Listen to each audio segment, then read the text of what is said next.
श्री शिवाय नमस्तुभ्यम। हर हर महादेव। 13 नवंबर दिन सोमवार के दिन कार्तिक सोमवती अमावस्या हो रही है। इस दिन आप सभी को आवश्यक रूप से अपने जीवन में पितृदोष, रोग, शोक का नाश करने के लिए आवश्यक रूप से सरल से उपाय करने हैं, कार्य करने हैं। आप सभी जानते होंगे दीपावली का पावन पर्व चल रहा है, कार्तिक का पावन महीना है, उसमें सोमवार के दिन पड़ने वाली सोमवती अमावस्या भाग्य को बदलने वाली होती है। अमावस्या तिथि पितरों को समर्पित है, आप सभी जानते होंगे। ऐसी स्थिति में आप सभी को साधारण सरल तरीके से इस वीडियो में गुरुजी प्रदीप मिश्रा जी द्वारा बताया गया आटे का सरल उपाय, एक मुट्ठी आटे का उपाय जो कि घर में आपको करना है, आपके भाग्य को और आपके परिवार को, सभी जनों को सुख प्रदान करने वाला होगा। आप सभी जानते होंगे सोमवती अमावस्या सबसे श्रेष्ठ अमावस्या में से एक जानी जाती है। महादेव की कृपा, पितरों की कृपा प्राप्त करने के लिए अमावस्या तिथि हमारे पितरों को जो है समर्पित है। साथ ही सोमवार का दिन अपने आप में दुर्लभ है, विशेष है। कब करना है, कैसे करना है, ध्यान से सुनिए। जैसे कि सुबह स्नान ध्यान का शुभ मुहूर्त हो रहा है 4:56 से 5:59 में आप सभी स्नान ध्यान से पूर्ण रूप से निवृत्त हो जाएं, ज़्यादा शुभ रहेगा। इसके साथ ही 13 नवंबर को अमावस्या जो है 2:56 के आसपास हो रही है। 12 नवंबर दिवाली से ही अमावस्या शुरू है, 2:44 से।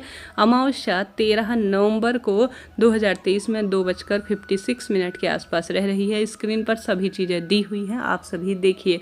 आप सभी जानते होंगे अमावस्या तिथि पर प्रातःकाल ब्रह्म मुहूर्त में प्रभु का ध्यान स्मरण करते हुए सबसे पहले हमें स्नान में गंगा जल और काले तिल जरूर से मिलाने चाहिए। यह मन, कर्म और वाणी को शुद्ध करता है। हालांकि सोमवती अमावस्या में पवित्र नदी में स्नान करने का प्रावधान है, ऐसा न कर पाने की स्थिति में यह सरल सा कार्य जरूर से कर लीजिएगा। साथ ही गुरुजी कहते हैं कि तुलसी की लकड़ी को भी नहाने के पानी में घुमाना सर्वश्रेष्ठ कार्य के रूप में जाना जाता है। इसके बाद आपको वह उपाय बताना चाहूँगी जो जरूर से आपको करना है। आपको एक मुट्ठी आटा लेना है एक कटोरी में, साथ ही आपको लेना है एक गोला अर्थात नारियल। आप सभी जानते होंगे भारी दुर्घटना रहती है, भारी कर्ज है, रोग है, और यह सबसे बड़े दान के रूप में भी यह उपाय जाना जाता है। गुरुजी ही नहीं, बागेश्वर धाम गुरुजी बताते हैं, देवकी नंदन ठाकुर गुरुजी बताते हैं, इस उपाय के चमत्कारी लाभ देखे गए हैं। नवग्रहों की दशा सुधरेगी और कार्तिक माह का परिपूर्ण फल आपको प्राप्त होगा। आप सभी को एक मुट्ठी आटा कढ़ाई में सेक लेना है। जैसे हम पंजरी बनाते हैं ना, उस तरह से आप सेक लीजिए और उसमें डाल दीजिए चीनी। ठीक है, चीनी डाल दी, आटा सेक लिया और इसे ठंडा होने के लिए रख दीजिए।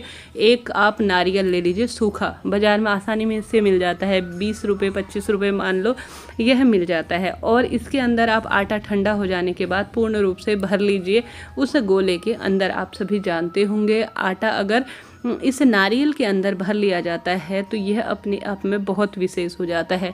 अब जिस व्यक्ति की दुर्घटना होती है, घर में कलेश है, शादी विवाह की अड़चने हैं, संतान उत्पत्ति की दिक्कत है, पुत्र नहीं हो रहा है, यह भारी पितृदोष, काल सर्प दोष बताया है, तो यह उपाय एक सिद्ध उपाय की तरह माना जाता है। गुरुजी प्रदीप मिश्रा जी के साथ साथ सभी गुरुजन और ज्योतिष में भी इसका वर्णन है और सबसे भारी दान के रूप में इसे कहा जाता है।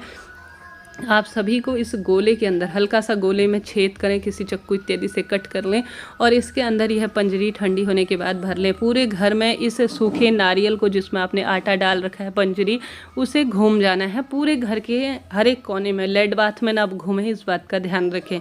आपको घूम जाने के बाद आपको घर के सभी सदस्यों का भी इस गोले का स्पर्श करा लेना है, अर्थात इस नारियल का स्पर्श करा लेना है। ठीक है, स्पर्श कराने के बाद इसे लेकर चले जाइए आप पीपल वृक्ष की जड़ में। ठीक है, सोमवती अमावस्या के दिन आप सभी जानते होंगे पीपल वृक्ष की पूजा सर्वश्रेष्ठ उपाय के कार्य के रूप में जानी जाती है। आप सभी को आवश्यक रूप से घर में घूम जाने के बाद, सदस्यों का स्पर्श कराने के बाद, जो पीपल का पेड़ है ना, उसके नीचे हल्का सा गड्ढा खोदकर इसे दबा देना है, अर्थात हल्का सा गड्ढा खोदकर इसे दाब देना है।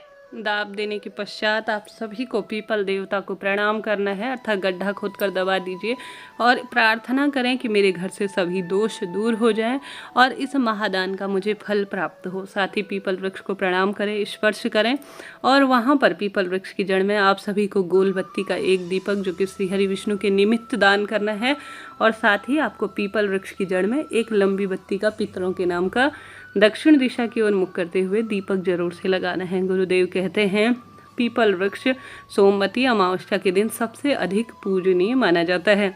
तत्पश्चात आप सभी को संभव हो इस कार्य को करने जा रहे हैं। हालांकि पहला उपाय अलग से है, दिन भर में कभी भी कर सकते हैं, कोई दिक्कत की बात नहीं है।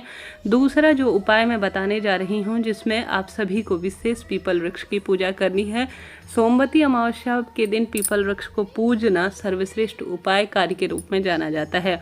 आप सभी को पीपल वृक्ष की जड़ में आवश्यक रूप से कच्चा दूध, एक दुर्वा और काले तिल 1 लोटे के जल के अंदर डालकर ले जानी है।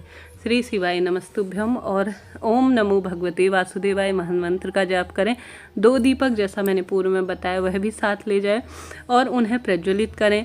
और आपने कच्चा दूध, काले तिल और जो जल में मिश्रित एक दुर्वा कर रखी है, वह आप सभी को पूर्व या उत्तर दिशा की ओर मुख करते हुए कि मुझे असीम धन की प्राप्ति हो, मेरे रोग दोष कष्ट सब कट जाए और साथ ही पितरों की असीम कृपा प्राप्त हो, यह कहते हुए आपको पूर्ण रूप से समर्पित कर देना है। गुरु जी कहते हैं, भारी से भारी रोग कर्ज कटेगा, दुख दरिद्रता का नाश होगा। सोमवती अमावस्या के दिन पीपल पूजा का विधान सबसे अधिक कहा गया है। कच्चा सूत लेकर आप मंत्र उच्चारण करते हुए या तो 108 की संख्या में या 8 की संख्या में पीपल वृक्ष की परिक्रमा जरूर से करें। इस कार्तिक माह में यह सर्वोत्तम उपाय है और दुर्लभ संयोग है कि सोमवती अमावस्या पड़ रही है। करके देखिएगा, महादेव खुशियों के भंडार भर देंगे, रोग दोष कष्ट को काट देंगे और खूब सारा सुख आपको प्राप्त होगा। साथ के साथ आप कुछ विशेष नहीं कर पाते हैं तो घर पर ही आप सभी को अमावस्या तिथि पर आवश्यक रूप से एक पात्र में गंगा जल और काले तिल डालकर सोमवती अमावस्या के पावन पर्व पर, पावन दिन पर आप सभी को महादेव का खूब अभिषेक करना है। चाहे तो पितरों का स्मरण करें, ध्यान करें, स्वधा स्वधा स्वधा मंत्र को बोले सरलतम तरीके से। गंगा जल और काले तिल शिवलिंग पर चढ़ाना अमावस्या तिथि पर, वह भी सोमवती अमावस्या के दिन भाग्य को बदलने वाला होता है। कार्तिक माह के पावन दिन है, पीपल वृक्ष दूर है किसी कारण से तो कोई दिक्कत की बात नहीं। आप माँ तुलसी की भी 108 परिक्रमा कर सकते हैं और जो विधि मैंने पीपल पूजा की बताई वह विधि आपको तुलसी माँ की भी करनी है। साथ के साथ तुलसी माँ में आवश्यक रूप से विशेष पूजा अर्चना करने का आप सभी प्रयत्न करें। माँ तुलसी इस कार्तिक माह में पूजित मानी गई है। जो फल इस सोमवती अमावस्या के दिन पीपल पूजा का मिलता है, ठीक वही फल आप सभी को इस जो है तुलसी माँ के पूजन का भी प्राप्त होगा। तो पीपल वृक्ष दूर है तो तुलसी पूजन विशेष करें और साथ के साथ सरलतम तरीके से तुलसी पूजन तो इस कार्तिक माह में प्रत्येक भक्त करता ही है। खूब दीपदान करें, पितरों के निमित्त गौ माता की सेवा करें। गौ माता को काले तिल और गुड़ आप सभी को जरूर से खिलाना है। इस बात का आप सभी ध्यान रखें। जीवन में सब कार्य सिद्ध होंगे, दुख दरिद्रता का नाश होगा और महादेव श्री हरि विष्णु पितरों की भरपूर जो है कृपा परिवार पर मिलेगी। कर देखिएगा, सोमवती अमावस्या के पावन दिन को छोड़ना नहीं है दोस्तों। जीवन सुखमय होगा, दुख दरिद्रता का नाश होगा, कष्ट सदा सर्वदा के लिए कट जाएंगे।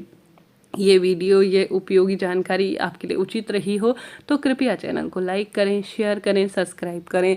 आप सभी खूब अन्नदान करें, जल दान करें, भूदान करें, वस्त्र दान करें, पितरों का तर्पण इत्यादि कर सकते हैं या ब्राह्मण भोज घर पर करवा सकते हैं तो शुभ ही शुभ है। इस तरह से यह जानकारी थी। वीडियो कैसा लगा बताइएगा ज़रूर। मेरे द्वारा दी गई जानकारियाँ आपके लिए उचित रहती हैं तो कृपया लाइक करें, शेयर करें। मंत्र का दान करते हुए श्री शिवाय नमस्तुभ्यम जरूर से लिखें। जय माता दी।